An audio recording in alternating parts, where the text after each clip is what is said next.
Kuha ka lang, ganito lang kuhan. Usa rin, sipaw na to. Ang usa sir, kaya wala sa kanya. Oo, sugot na din eh.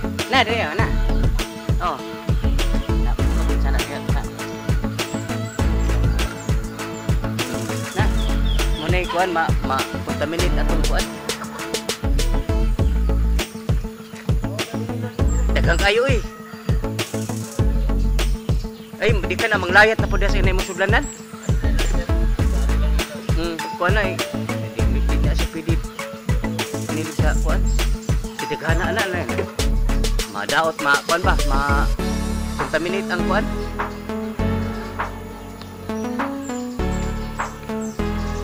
Ma-contaminate niya sa tubig. Kuhan na pa? Makita rin na, nanggimo ko.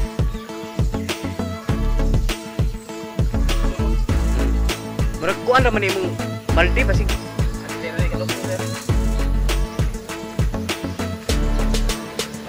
Maila naman mo na sige lang ilangoy na makuha na nila eh. Pangita ilag dako ko kunin. Ana lang sir, kinakuha na ko sir. Aw. Na nadi ay, nay. Daghan jud kay ni.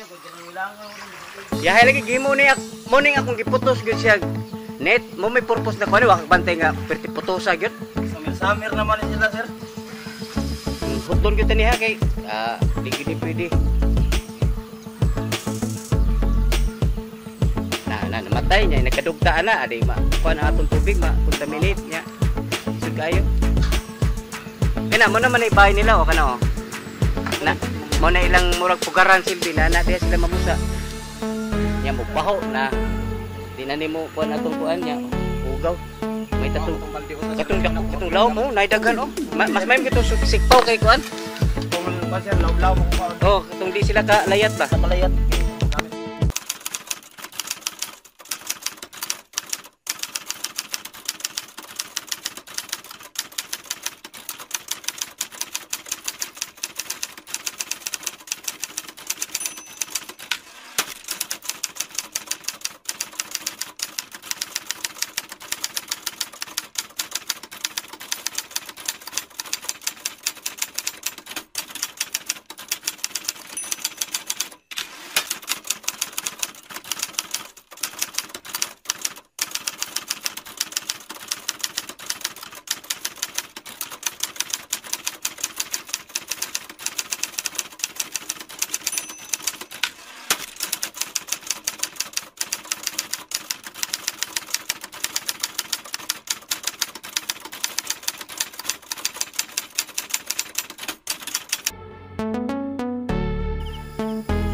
Mga paryente, isang maganda umaga.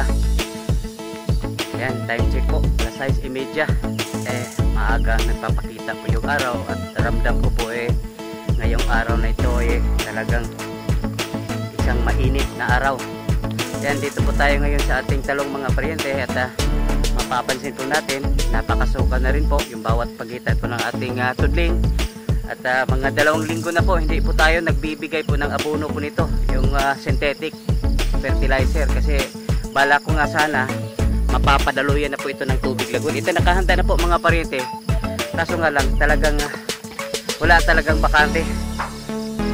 Sagad talaga yung mga kasamahan po natin, lalo na pag Martes kahapon po oras po ng harvest schedule po natin Martes, kaya hindi po talaga pwede itong magalaw-galaw. Kaya ngayong araw sinabi ko na kay kasamang Denver, dapat ito pa dadaanan ng traktor, tapos lagyan ng yung kanal sa bawat gilid po ng plat at papapadaluyan po natin ng tubig lagon. Ito po yung nakahanda na yung ating at saka sabi ni kasamang Denver, yung bomba po raw ready na po, kaya yung tiyempo na lang na mararo ho muna itong bawat pagitan po ng bawat plat.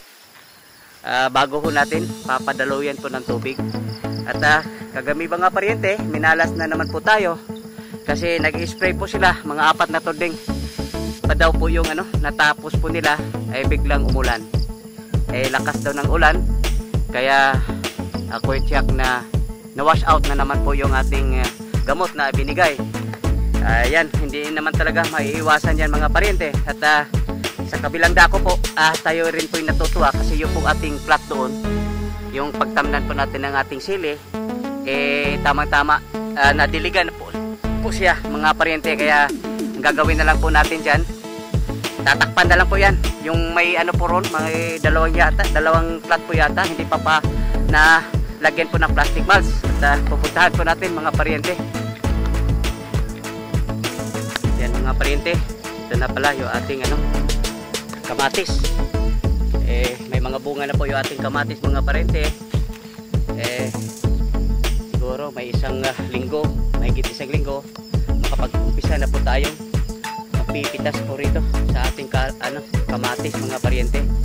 Ayan, halos marami na pong puno mga paryente na may bunga. At bubuylo pa ito mga paryente, bubuylo pa po ito. Kaya sana po matsimpuhan po natin yung pong magandang presyo para naman medyo kahit paano makakabawi po tayo sa puhunan. Ayan, at pupuntahan po natin yung po ating yung pong kama na mapagtamnan po ng ating sili. Yung ating sili mga paryente, tingin ko po hindi ko lang actual na sinusukat, pero sa tingin ko po 30 hanggang 40 centimeters na po yung tangkad po noon. Napaka na po, grabe. Overdue na po. At hindi ho natin mapipilit yung po ating mga kasamahan kasi kitang-kita naman po natin mga paryente na wala rin po silang pahinga. Lalo na sinabi ko na talagang tatapusin talaga itong mapagtamnan po ng sili. Kasi yun na nga, sobrang tangkad na po yung ating sili. Overdue na mga paryente. At ayun na rin po sa ating kudigo, pag sobrang matanda na nakaka-apekto sa paglaki po ng ating mga tanim. Ayan. At yun na nga mga paryente, kagabi biglang umulan at tayo natuwa kasi ito po yung plat, may dalawang plat at tatlong plat yata yung pwede na pong ay ito pong dalawang plat na ready na kasi yung pangatlo doon banda hindi pa po tapos. Kaya ito po naulanan kagabi, kaya mainam po ito, mainam ito na ngayong araw tatakpan po ito ng at nakalatag na rin po yung ating drip irrigation. Yan, drip tapes nga pala nakalatag na. At dito wala pa po, pero madali lang naman ikabit po yung ating drip tapes po dyan kasi yung ating drip tapes po bagong bago, wala na po tayong aayusin po ron. Ayan, madali lang naman pagkapit po ng drip tapes mga paryente. Yan, tapos doon sa dulo lagyan lang po ng end cap po doon, yari na po. Yan.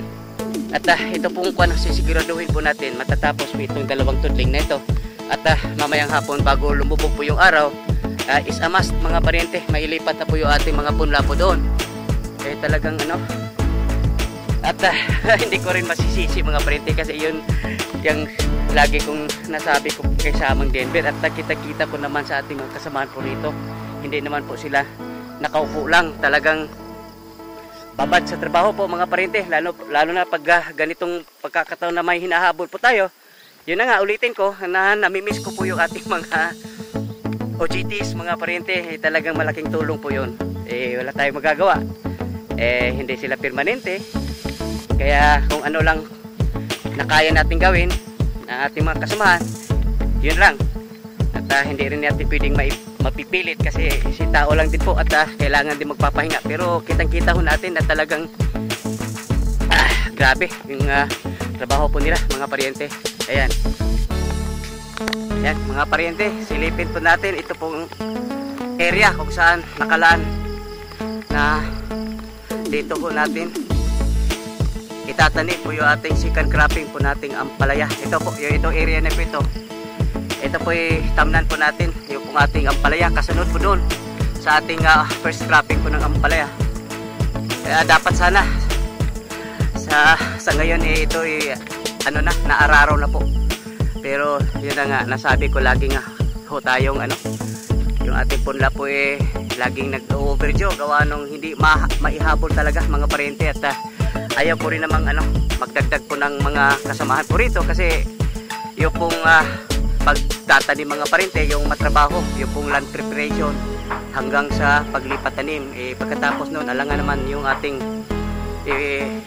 pag nag-hire po tayong mga bagong kasamaan po rito, pagkatapos po ng lipat tanim, sila po yung ating ipahinto. Kaya nakakaawa na rin po mga parente, kasi dito po talagang ramdam ko po yung hirap buhay po mga parente. Kaya ayaw ko rin mag-hire pa ng bagong kasamahan, tapos pagkatapos ng yung masinsinang trabaho, ipapahintuin mo, at nakakaawa mga parente. Kaya hanggang makaya lang dito po sa ating kasalukuyang mga tauhan po rito, yung ating kasamahan, yun lang ating gagawin, one at a time, ika nga mga parente, one day at a time, ika nga. Ayan, at yung ating mga parente, yung pong ating talong nga pala, yung ating second cropping talong, yung area po noon, dito po i-intercrop po natin dito po sa ating papaya po rito. Ayan, dito po tayo mag-intercrop po ng talong, kasi yung po ating papaya po medyo tumatanda na, at ako po natuwa kasi mukhang bumabalik yung pong sigla ng ating papaya mga parente. Hindi ko akalain, kasi dumating sa may panahon mga parente nga inaakala ko na talagang patapos na po sila. Kaya nga ako medyo nalungkot po nung araw, kasi yung ating sumunod po nito, yung batch na susunod po nito nandun, hindi pa po siya handa, at ayaw ko namang maputol po yung ating supply ng papaya. Kahit paano po kasi mga parente, mayroon na po tayong regular na customers po dito, at sa tingin ko po bumalik yung sigla ng ating papaya. At dito po bala ko pong mag-intercrop po dito ng ating talong, at yung pamamaraan po ng ating patubig po rito mga parente, canal irrigation, kasi yung po ating lagon, yung tangke andun po malapit lang, kaya po abutin nating hose po ron sa dulo. Kaya yun pong ating direction po rito mga parente. At dito balikan po natin, dito po yung ating area kung saan dito po tayo magtanim po ating second cropping po ng ampalaya. Yung patibig po rito mga parente, drip irrigation, sana magkasya pa po yung ating drip tapes po roon. Pagkatapos doon po sa ating sili, mailatag yun, titignan ho natin kung magkasya.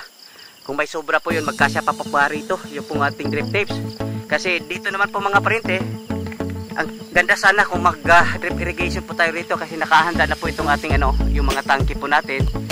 At dito na area na ito, pwede rin po na magpapadaloy po tayo ng tubig lagon, kasi nandito lang po yung ating papaya at saka kalamansi. Aabot pa yung ating hose po rito. Ayan. Yan mga parente, update po tayo dito po sa ating ampalaya. Kahapon po bala ko sanang papadaluyan po ito ng tubig lagon, kasi magmula po itong inilipat tanim, isang beses lang po ako nagbigay ng po rito, yung po synthetic fertilizer. Yung umasa lang po ako sa tubig lagon, kasi wala naman pong dahilan mga parente na magbibigay pa ako ng synthetic fertilizer na nakikita ko namang matataba po sila. Pero kahapon po dapat sana ito'y napapadaluyan na po ng tubig lagon. Kahit sabihin po nating hindi po tuyong-tuyo yung pong ating yung ating plant, kasi minsan din umuulan, at hindi naman po ito pag sobrang init, hindi naman po ito na tutuyuan, kasi nga talagang sarado na po yung ating ampalaya. At isa rin po yung hindi po nagawa po rito, kasi nung nakarang linggo po yung aking bilin kay kasamang Denver na dapat sana magtanim na po rito, magpunla na po ng yung pong cucurbits na mga crop, katulad po ng sitaw, pipino at saka upo. Talagang sagad po yung mga kasamaan po natin, hindi po talagang pinaprioritize na lang po natin yung kung alin po yung pinaka-importante, yun lang po yung uunahin. Ayan, dapat sana mayroon na po itong nakapunla na kasi kung makapansin po natin mga parente, unti-unti na po siyang tumutuyo yung ating ampalaya. At kaya sabi ko, yung kahapon po yung pitasan, pang 14 na po yun mga parente. Tinatarget ko sana, aabot pa sana ito ng 16 ano, 20. 20 pitasan. Tingin ko mayroon na lang po tayong natitirang ano po rito. Sabihin po natin mga 4 na pitasan na lang po kasi mayroon pa namang namumulaklak. Makikita pa naman po natin na mayroon po mga bulaklak at saka mayroon pang maliliit na ano, bunga. Kaya dapat sana ito po ay napagpunla na po na tayo ng ano, yung kasunod po nito, yung pong pagkatapos po nitong ampalaya, susunod na po yung ating ano, kumbaga relay cropping po mga paryente, yung pong gagawin po natin dito. Ayan. Yan mga paryente, update po tayo dito po sa ating dragon fruit. Kahapon po kasi nag-upload po tayo yung ano, reels na nag-picture po tayo na isang puno na maraming bunga. Kumbaga, yung mga murang bunga mga paryente. At sa totoo lang mga paryente, ayaw ko rin naman maglihim sa inyo. Ito lang po kasi yung ano, nakikita, ano, mailan-ilan lang po mga paryente na may mga ano, ganitong ano, hindi pa po lahat na may bunga, ay yung baga ano, may bulaklak. Ito po yung ano, ipinapakita ko kahapon doon sa ating reels. Pero yung iba po, wala pa pong ano, pero may ilan-ilan, mapipila lang po yung ilang puno mga paryente na may bunga na. At dito banda, mayroong mga puno rin dito, yan oh, na may bunga na. Pero hindi pa po lahat mga paryente kasi kauumpisa lang po ng ano, season po ng dragon fruit. Kaya at tayo po hindi hindi natin pwedeng ililihim mga paryente nga baka akalain na yung lahat na puno na ganito ng ano. Kauumpisa lang po yung season mga paryente. At alam nga naman pag ano, yung pong puno na yan yung ipipicture ko, walang kalaman-laman po yung ating reel. Kaya ito po yung ipiniture ko kahapon. Ayan, ayun ko rin naman maglihim mga paryente na ano, may ilan na po na may mga bunga. Yan po, mayroon dyan oh. Yan, mga maraming ano rin po yan, yung bunga. Mayroon din po doon sa unahan. Ano, mabibilang na po kasi kaumpisa lang nga ng ano, season po ng dragon fruit. At tayo po'y umaasa na dadami pa po ito sa darating na panahon, darating na araw o linggo. Ayan. Yan mga paryente, update po tayo dito po sa ating free range. Kaya nga pala mga paryente, ito po yung ano, Madrid de Agua. Marami ho tayong itinanim po nito doon banda mga paryente oh. Kasi ito po ay ginagamit natin o pinapakain natin bilang snacks po ng ating mga alaga po rito. Ayan. Ito na nga pala, yun po ating ano, layers. Ayan.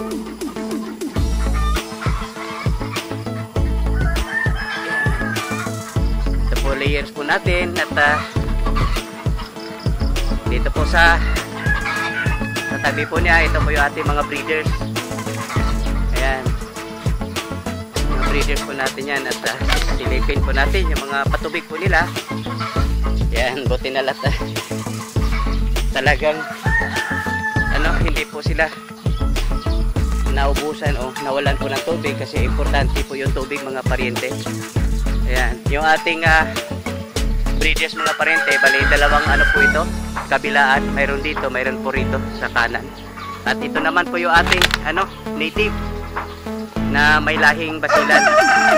At ayan, nagawa na po yung matagal ko nang inaasam na talagang puputulan po ito ng ano, pakpak para hindi na po makatalon po rito at makapag-penetrate yan po sa ating mga breeders.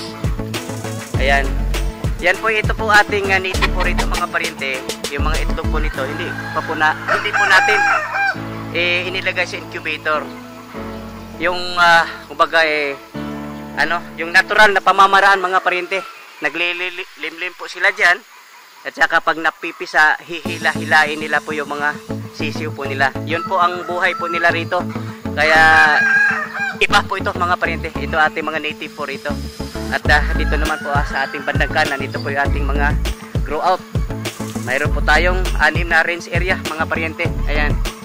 At dyan po sa unahan, sisilipin po natin yung pong ano, yung pong ating asola. Kasi mayroon po tayong ginawang 6 na pans po riyan na halos araw-araw po tayo pwedeng mag-harvest po ng asola. Mabuti naman may mga laman po yung ating ano, pans po rito. Hindi po ito sabay-sabay mga parente kasi isang araw, isang pans na bali uubusin po lahat para iniiwasan po yung natin po yung ating asulan na tumatanda at pumapalit po yung yung mga duckweeds. Kaya kung mapapansin po natin mga parente, hindi po sila lahat na katulad po nito na punong-puno. Dito nga ay sunod-sunod po ito mga parente sa loob po ng isang linggo talagang itong mga pans na ito isusunod po ito. Ito sa ngayon nakikita ho natin mayroon tayo dalawang pans na punong-puno. Tingin ko po ito yung nauna. Maaari ngayong araw dito po sila mag-harvest, tapos bukas po doon. Kasi sa loob po lang ng isang linggo mga parente, ang bilis po ito, dumarami po yung ating asula. Base na rin po sa ating pagsisiyasat, yung pong asula po within 24 hours dodoble po siya. 1.99 po yata yun yung idinoble po niya. Kaya umaasa po tayo na araw-araw mayroon po tayong mai-harvest na asula at maipapakain. Dito po natin ipapakain lang sa ating grow out. Hindi po natin pinapakain yung ating layers at saka yung ating breeders, baka mamaya nakaka-epekto sa kanilang sa production po ng itlog. At sa rin pala mga parente doon sa ating native, pinapakain din po natin ng asula. Kaya malaking tulong po, nakakatipid po tayo. At yung naman pong asula mga parente, ayun na rin po sa putras. Mayroon na naman ito yung ayaw kong mangyari mga parente. May tatlong palaka. Ayan, mahirap po kasi pag may nakapasok na palaka po rito mga parente. Ayan, may palaka po rito. Ayan. Ayan, ayaw na ayaw po yung may nakakapasok na palaka po mga parente. Kasi dito po yan nangingitlog. Tapos nakakontaminate din po yan ng tubig po natin dito. Kaya aga-aga pa kasi wala pa po yung mga kasama po natin dito, wala pa po sila. Kaya kuha po natin itong tatlong po nito, yung palaka. Ayan, yung puti na yan mga parente, may nakikita po ako. Yan, yung puti na yan, bahay po ng palaka. Hindi talaga ako nagkakamali mga parente. May palaka, yun po nila, bagay, pugad po yata yung puti na yan. Kaya hindi po yata nila hindi po. Mayroon, ang dami po nako, wala sa ayos. Kailangan talaga iikot po tayo rito. Nako mga parente, ang dami. Ayan wala sa ayos, hindi man lang nila inalis. Talaga naman kailangan talaga iikot ka pa rito. Po kasi mga parente, yung ating kasamahan, yung tagapamahala po rito, si kasamang Joshua, mayroon po kasing schedule na trial. Kaya nga siguro hindi ko rin nasabi kaya yung bagong kasamaan po natin talagang alisin yan mga ganyan. Nako, kailangan talaga iikot po tayo. Ayan, dito nga pala mga parente po yung ating marketing. Ito po yung pangkatay po rito, nilalagay po rito. Ayan, at yan naman po yung ating nursery. At doon po sa dulo po doon, nandun po yung ating brooding pen, yung mga sisiw na bagong pisa. At itong mga manok po rito mga parente, bago po ito ilagay po rito, dito muna sila para kasing cycle po kasi ito mga parente. Magmula doon sa ating may incubator dyan, pagpisa po nila doon po sila sa brooding, tapos dito muna sila hanggang pag medyo kaya na po nilang lumaban sa mga predators mga parente, dito na po sila sa grow out na range area po natin. Ayan. Ayan mga parente, bumalik po tayo. Maalis na po sana tayo at bumalik po tayo kasi hihintayin ko na lang yung po ating kasamahan po rito na magpapakain ngayong umaga. Ako na lang po magsabi na yung pong palaka, taga mga parente, ayaw na ayaw ko po yung palaka na makapasok po rito sa ating asula pads. Kaya nga po balot na balot po ito mga parente, kung nakikita ho ninyo. Yan, balot na balot po ito mga parente. Mayroon po tayong paikot po yan mga parente.